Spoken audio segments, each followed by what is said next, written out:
en uno de los restaurantes más exclusivos de la ciudad, donde el silencio se sirve junto con el vino caro y los cubiertos de plata. Andrés Salamanca almorzaba con su hijo Eduardo, un niño de 9 años, confinado a una silla de ruedas desde hacía 5. Andrés no era simplemente un empresario, era una figura temida, reverenciada, casi mitológica en el mundo financiero. Su traje impecable y su mirada de acero no dejaban espacio para la duda. Era un hombre acostumbrado a controlar todo, menos aquello que más le importaba, porque no importaban los millones invertidos ni los médicos traídos de otros continentes. Las piernas de Eduardo seguían inmóviles, dormidas, como si hubieran olvidado cómo pertenecer a un niño. El almuerzo avanzaba sin sorpresas, hasta que la sorpresa cruzó la puerta. Una niña pequeña, delgada, con ropa desgastada y pies descalzos, caminó entre las mesas como si no existiera el protocolo, como si no hubiera reglas que limitaran su presencia. Nadie supo de dónde había salido, solo apareció, y con la misma firmeza con la que un adulto firma un contrato, se paró frente a la mesa de Andrés y dijo: «Dame de comer, y yo curo a tu hijo». El restaurante entero quedó en silencio. No el silencio elegante de siempre. Era otro tipo de silencio. Uno denso, cargado. Andrés alzó una ceja, primero incrédulo, luego ofendido. Eduardo, en cambio, la miró con algo que hacía años no se le notaba: esperanza. Andrés la humilló, con palabras frías, sarcásticas, alguien que no tolera lo inexplicable. La acusó de farsante, de buscar atención, de aprovecharse de su dolor. La niña no discutió, solo pidió una pequeña prueba. Tocó las piernas de Eduardo con ternura. No hubo luces, ni sonidos celestiales, solo un gesto simple, y luego se fue, sin drama, sin esperar gratitud. Andrés pensó que todo había terminado ahí, pero no fue así. Minutos después, Eduardo murmuró algo que le cambió la vida. «Papá, mis piernas están calientes. ¿Y tú? ¿Qué habrías hecho en su lugar? ¿Habías echado a esa niña también? Cuéntanos en los comentarios qué decisión habrías tomado tú. Si esta historia te está tocando, compártela con alguien que necesite creer otra vez en los milagros. Y si quieres seguir con nosotros en relatos como este, suscríbete al canal ahora mismo». El impacto fue tan fuerte que Andrés salió corriendo del restaurante. Buscó a la niña por toda la cuadra, gritando, empujando, desesperado, pero no la encontró. Ni una pista. Eduardo seguía sintiendo hormigueo. Su cuerpo empezaba a recordar algo. Andrés, sin aire, se derrumbó frente a la evidencia. Esa niña había dejado algo detrás, algo invisible, pero real. Y él la había tratado como basura.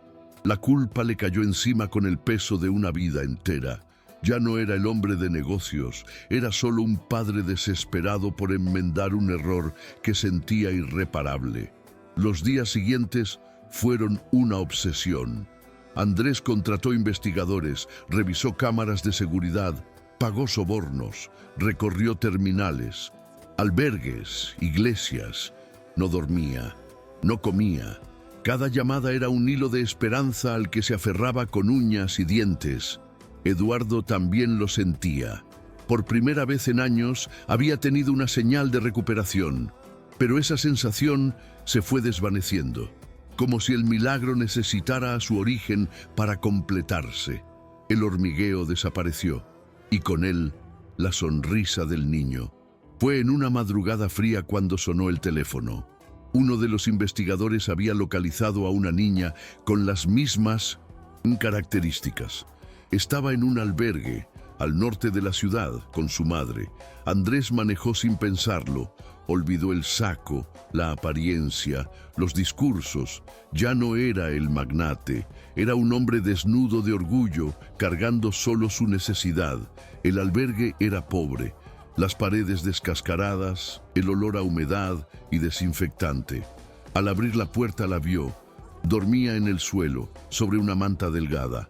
A su lado, sentada, una mujer demacrada lo miró con incredulidad. Angélica, murmuró Andrés. El tiempo se doblaba sobre sí mismo. Ella no pareció sorprendida, solo lo miró con una mezcla de dolor antiguo y resignación. Sí, Andrés, soy yo, y esa niña es tu hija. El mundo pareció detenerse. Andrés dio un paso atrás. Su memoria se abrió como una herida. Angélica había trabajado con él años atrás, eficiente, dedicada, pero la despidió cuando quedó embarazada. Ni siquiera preguntó, no quiso saber, no le interesó. Yo no sabía, balbuceó. No, nunca quisiste saber. Voz respondió firme. Ella con una... Entonces Andrés entendió todo. La niña que humilló en el restaurante, la que tocó a su hijo, la que desató el milagro, era su hija.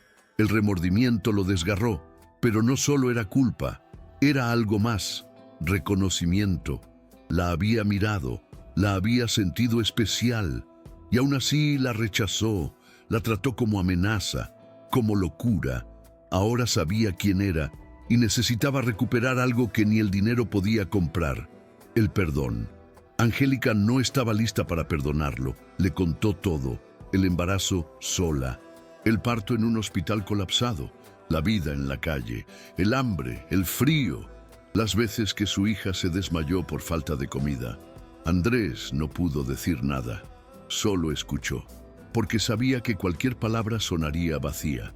Iris, así se llamaba su hija, tenía un don, sentía el dolor de los demás, lo intuía, lo sanaba, no con magia, sino con presencia, con una forma de amor que Andrés nunca había entendido. Ella eligió ayudar a tu hijo sin saber quién eras tú, dijo Angélica. No guarda rencor, quiere solo hacer el bien. Andrés cayó de rodillas, no por teatralidad, sino porque ya no podía sostenerse en pie. El peso de su error era demasiado, pero entre lágrimas pidió una oportunidad, no para borrar el pasado, sino para construir algo nuevo. Angélica no respondió de inmediato. La batalla en su interior era clara, pero Iris, despierta desde hacía unos minutos, habló. «Podemos irnos, mamá». En ese momento, la historia cambió de rumbo. Andrés no era ya un villano, era un hombre roto que quería reconstruirse. Llevó a las dos a su casa, no como huéspedes, sino como familia. Iris pidió estar a solas con Eduardo. Andrés dudó, pero aceptó. Ella entró al cuarto, cerró la puerta. Eduardo no se sorprendió. Era como si la hubiera estado esperando desde el primer día. Si esta historia te ha tocado, si en algún momento sentiste que estabas ahí, mirando desde la esquina de esa habitación, te invitamos a comentar qué parte más te conmovió.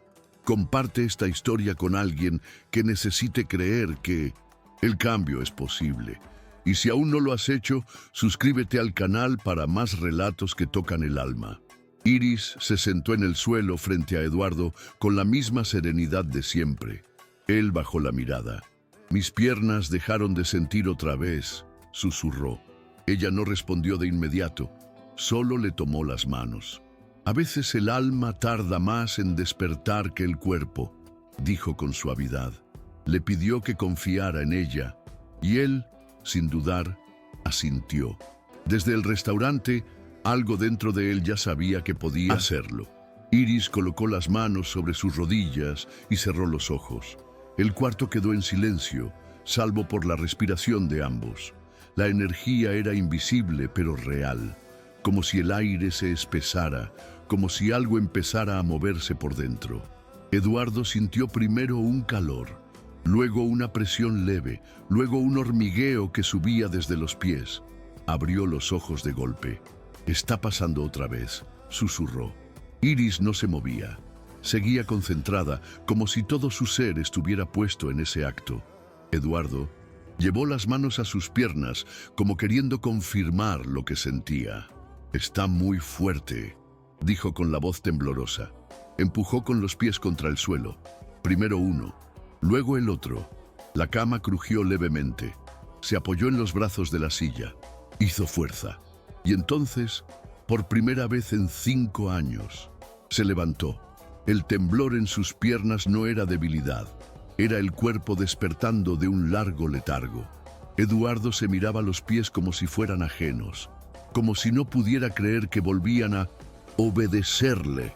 «Estoy de pie», decía una y otra vez. Iris lo miraba con ternura, no con orgullo, no con asombro, como si supiera que eso ocurriría.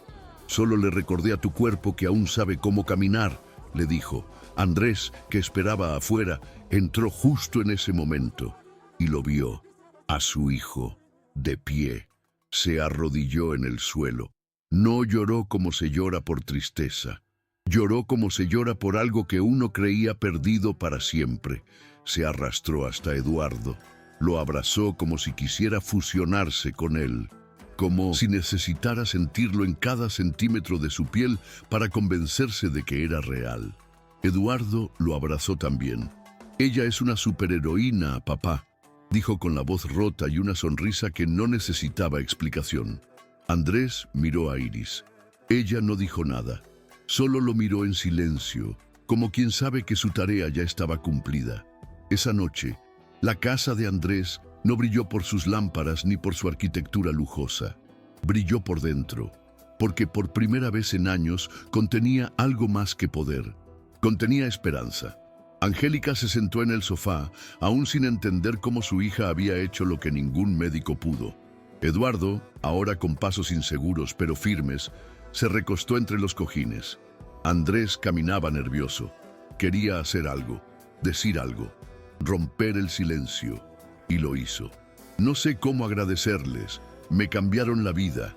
Angélica no respondió. Solo miraba a Iris. Sabía que la voz que importaba no era la suya. Andrés prometió darles todo: casa, escuela, trabajo digno, todo lo que estuviera en sus manos. Iris escuchó en silencio y luego habló. «Aceptamos la ayuda», dijo. Andrés sonrió, pero antes de que pudiera decir algo más, ella continuó. «Pero eso no es suficiente». Andrés se congeló, no lo entendía. ¿Qué más podía ofrecer? Iris lo miró directo a los ojos, sin enojo, sin exigencia, solo con una claridad que lo atravesaba. «Tienes que cambiar de verdad», dijo ella. «No solo por nosotras, por todos los que puedes alcanzar. Tienes poder, tienes voz para seguir. Pero si lo usas solo, no sirve de nada. Tienes que enseñarle a tu hijo lo que está bien, que las personas se equivocan, pero pueden cambiar, que el dinero puede ayudar si se usa para levantar a otros, que el arrepentimiento debe convertirse en acción». Sus palabras eran simples pero profundas, como semillas que se hunden en tierra fértil. Andrés bajó la mirada. Sintió vergüenza, pero también alivio, porque por primera vez alguien le decía lo que necesitaba oír. «Tienes razón», dijo con la voz quebrada. Iris se levantó. Fue hasta él. Le tomó la mano. «Tu hijo empezó a caminar. Ahora es tu turno». Lo soltó con un gesto suave, pero ese gesto pesó más que cualquier trato millonario que hubiera firmado. Era un nuevo pacto, una promesa silenciosa. Andrés lo supo. No bastaba con arreglarlo de ellos. Tenía que reparar todo lo que había roto. Los días siguientes fueron un torbellino. Andrés llamó a los directores de su empresa, revisó despidos, reabrió casos, quiso reencontrar a todos los que alguna vez despidió sin escuchar. Se paró frente a su equipo y dijo: «Quiero mirar a los ojos a cada persona que sufrió una injusticia aquí dentro». Nadie entendía qué pasaba. Algunos pensaron que estaba loco, otros que era una estrategia de relaciones públicas. Pero él no habló más, solo actuó. Y las acciones hablaban solas. Donó millones a hogares para madres solteras, a clínicas que atendían a niños, a escuelas públicas. No lo anunció, no dio entrevistas, no buscó reconocimiento, solo lo hizo, porque entendió que la redención no es una palabra, es un camino. Eduardo lo acompañaba. Caminaban juntos por calles donde antes no se atrevía a pisar. Veían camas rotas, niños sin padres, mujeres sin hogar. Andrés aprendía, escuchaba, respondía lo que podía, y cuando no sabía, simplemente se quedaba en silencio. Una tarde, después de visitar un centro de rehabilitación para niños con discapacidad, Eduardo se acercó a su padre y le preguntó, ¿vamos a seguir haciendo esto? Andrés lo miró con los ojos llenos de lágrimas contenidas. El resto de nuestras vidas, hijo, ahora vivimos para esto. Y lo hicieron. Fundaron un programa de rehabilitación infantil gratuito. Expandieron hogares de acogida. Andrés incluyó una cláusula en su empresa para reservar vacantes a madres que comenzaban de nuevo. No como caridad, como justicia. Los empleados que antes temían a Andrés ahora lo miraban con respeto verdadero. No por su poder, sino por su transformación. Era otro hombre. O quizás, por fin, era el hombre que siempre debió haber sido. A veces, en medio de una reunión o en el auto con Eduardo, pensaba en Iris. Ella no pedía nada, no buscaba aplausos, estudiaba en silencio, caminaba con su madre, observaba, pero su presencia estaba en todo, como un hilo invisible que cosía cada pedazo de la nueva vida que habían construido. Con el paso de las semanas, la historia se esparció, no por la prensa, por la gente, por aquellos cuyas vidas habían sido tocadas. Algunos lo criticaban. Decían que era una actuación. Otros lo admiraban. Pero a Andrés ya no le importaban las opiniones externas. Su foco era otro. Era ese niño que ahora caminaba, que ahora preguntaba, que ahora soñaba. Era esa mujer a la que un día despidió y ahora veía florecer en un trabajo digno. Era esa niña que con una sola frase cambió el curso de todo. Una mañana, estacionó el auto frente a una casa recién pintada, de un solo piso, ventanas grandes, jardín pequeño, flores nuevas. Iris y Angélica lo miraban desde asiento trasero sin saber a dónde iban. Eduardo sonreía. Andrés bajó, abrió la puerta para ellas con un gesto solemne. «Quiero mostrarles algo», dijo.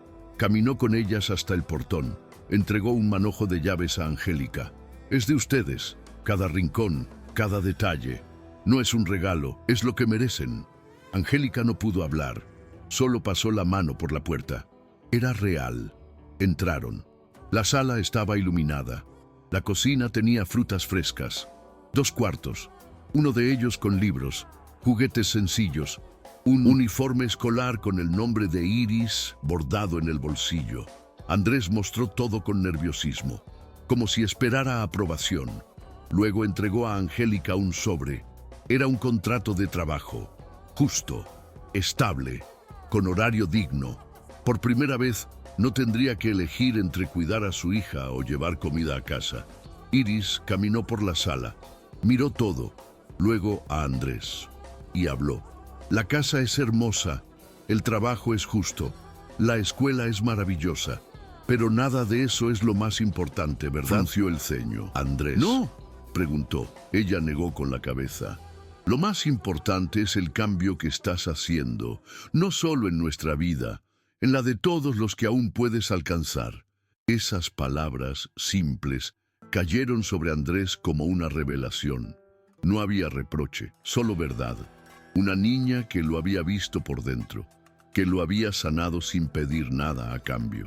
Eduardo se acercó, tomó la mano de Iris. «Eres como una chispa», le dijo.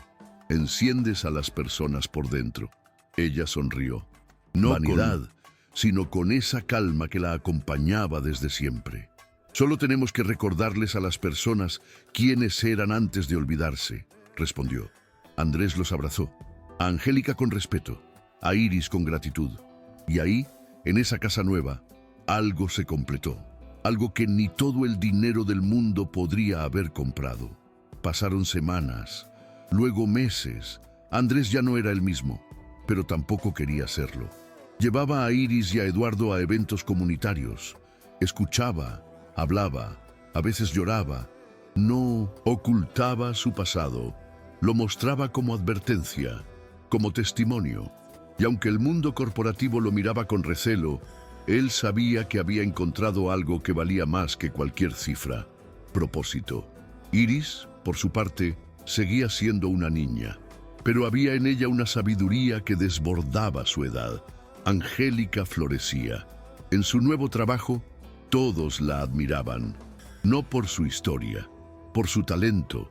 Siempre había estado ahí, solo necesitaba oportunidad. Eduardo, ahora fuerte, jugaba fútbol en el... A veces tropezaba, pero se levantaba solo, y cada vez que lo hacía miraba al cielo, como si supiera que alguien allá arriba le había dado una segunda oportunidad. Andrés lo observaba desde lejos y pensaba en el día en que casi lo arruina todo por orgullo. Una noche, sentado en la sala, Iris se le acercó. ¿Te puedo hacer una pregunta? Claro, respondió él. ¿Tú crees que cambiaste? Andrés la miró, no con defensa, con honestidad. Estoy cambiando cada día, y eso para mí Iris ya es mucho. Se sentó a su lado. No hablaron más. El silencio entre ellos no era incómodo, era sagrado, porque había cosas que no se dicen, solo se sienten.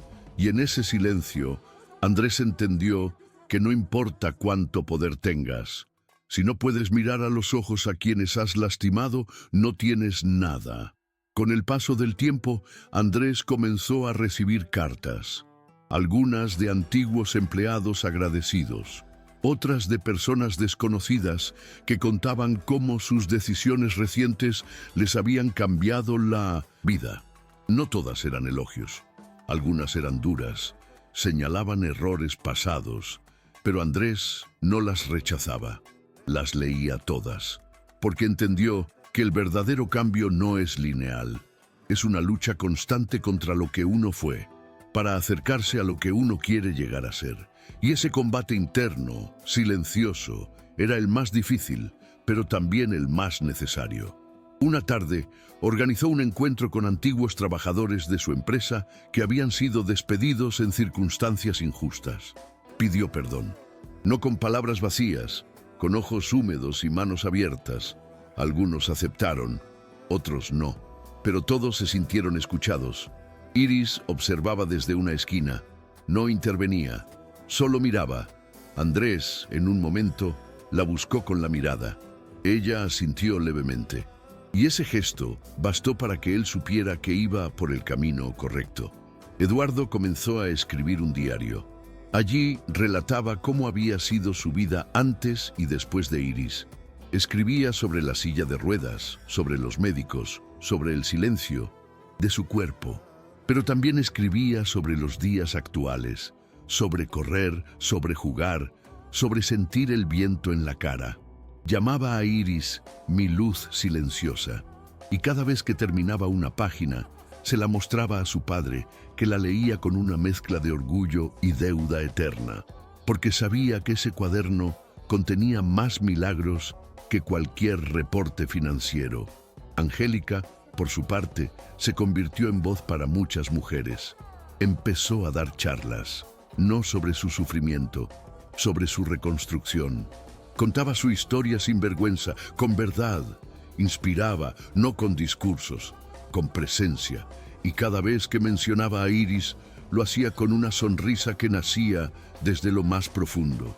Porque más allá de todo lo que habían perdido, había algo que ninguna injusticia les había podido quitar.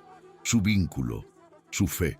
Una noche, después de una jornada intensa en una escuela pública, Andrés se quedó solo en su oficina. Miró la ciudad por la ventana. Miles de luces, miles de historias. Se preguntó cuántas Iris habría allá afuera. ¿Cuántas estaban siendo ignoradas, silenciadas, descartadas? Y comprendió que su misión aún no había terminado, que mientras existiera una sola persona con un talento oculto y una puerta cerrada, su trabajo debía continuar. Porque ya no se trataba de redimirse, se trataba de reparar, de sostener, de multiplicar lo recibido.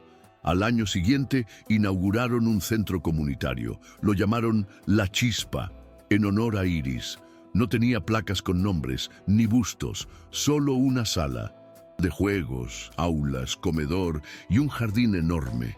Allí los niños corrían, pintaban, leían, las madres encontraban apoyo, los jóvenes aprendían oficios, y en cada rincón se respiraba lo mismo. Posibilidad.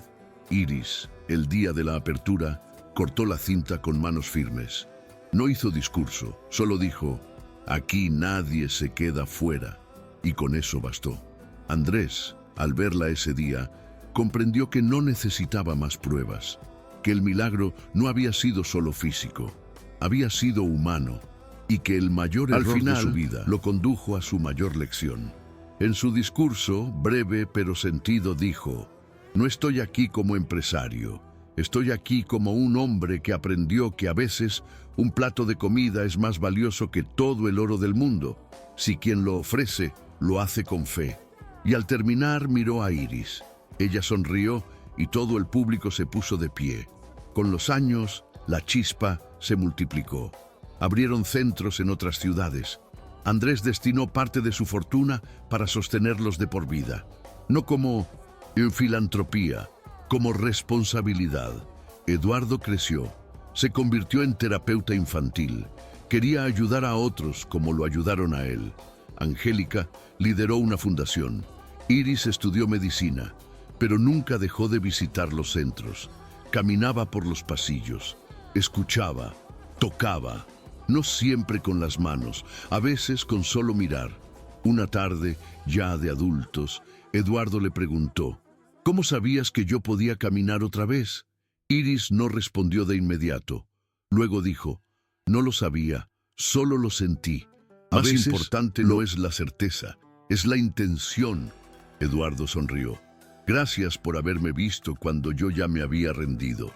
Iris lo miró con ternura. A veces, solo necesitamos que alguien nos recuerde quiénes somos en realidad. Y eso puede cambiarlo todo.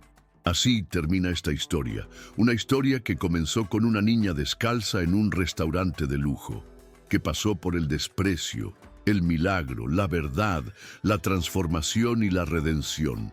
No es un cuento de hadas. Es un recordatorio de que el amor, la fe y la justicia pueden renacer donde menos se espera, y que a veces, solo a veces, basta una chispa para encender un mundo entero. Si te quedaste hasta el final, gracias, porque tú también eres parte de esta historia. Y quizás, sin saberlo, también estás despertando a alguien con solo escucharla.